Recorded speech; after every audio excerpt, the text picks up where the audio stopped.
बे जों गोख्रैनो सावरायगोन आगस्ट दाननि गेजेराव 15 आगस्टनि सिगां जोंनि माहारियारि आफाद मोनजिब्रै माहारियारि गौथुमफोरखौ लानानै जों गिबियाव सावरायगोन।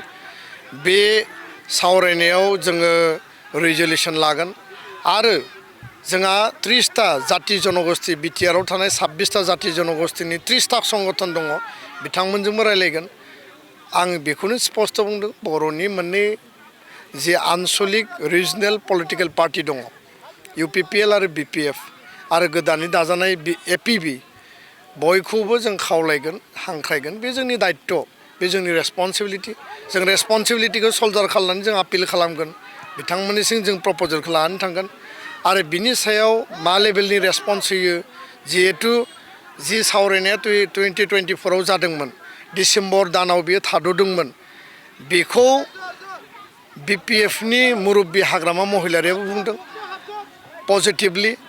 आथिखालनि बिटिआरनि चिफ प्रमद बर' बिथाङाबो पजिटिभलि बुंदों। बिथांमोननि हानजानि रबिराम नार्जारि बिथाङाबो बुंदों आरो खाम्फा बरगयारि बिथाङाबो बुंदों। दा बिथांमोना जिहेतु बेखौ लुबैफिनदों, नागिरदों आरो जि कारनाव बियो स्तब्ध जादोंमोन बेखौ खालामजाफिननो लुबैदों। वी आर रेडि, जों बिनि थाखाय रेडि दङ आरो जोंनि दायित्वखौ जों मावगोन।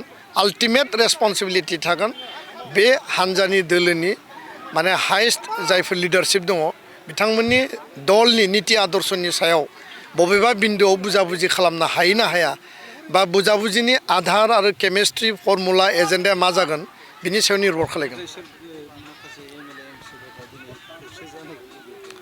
बे जेब्लायबो थायो, खौसे जानो लुबैनाय मोनसे साम थायो, खौसे जानायखौ लुबैयो मोनसे साम थायो।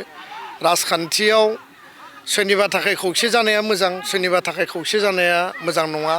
सोरबाया साननो हागौ जे खौसे जायोब्ला बुजाबुजि जायोब्ला समष्टि केन्द्रिक माखासे जेंना नुजागोन।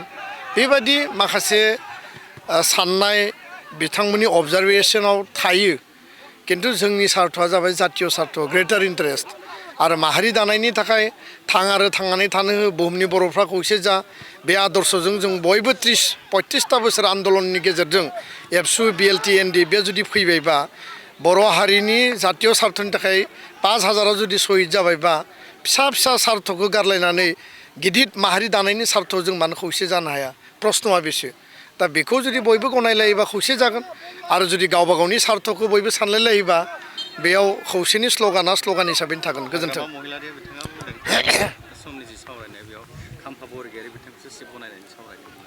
बेफोर मा होनना बुङो बायदिसिना दान्थे बिदान्थे बायदिसिना गावबा गावनि जुक्ति आर्गुमेन्टफोरखौ बयबो होलायलायगोन आरो बे गासै खोथाखौ बुंलायलायनायनि गेजेरावबो आङो पजिटिभ माखासे बिन्दुखौ नुदों। हाग्रामा महिलारिनि बुंनायावबो पजिटिभ माखासे माने नोजोरबो दङ आरो माखासे दान्थे बिदान्थे माने कनफ्लिक्टिं अपिनियनबो दङ आरो गुबुन गुबुन दैदेनगिरिफ्राबो बेबायदिनो बुंदों। दा जोङो पजिटिभखौ लादों, जों नेगेटिभखौ लायाखै आरो नेगेटिभखौ लानानै सावरायोबा बेयाव मालाबाबो सावरायनायनि परिबेस फैनाय नङा। पजिटिभखौ लानानै जोङो आवगायगोन आरो बे पजिटिभिटिजोंनो जोङो लामाखौ माने हान्थिलांनो थाखाय जोङो दायो सानदों आरो थांखि लादों। गोजोन्थों।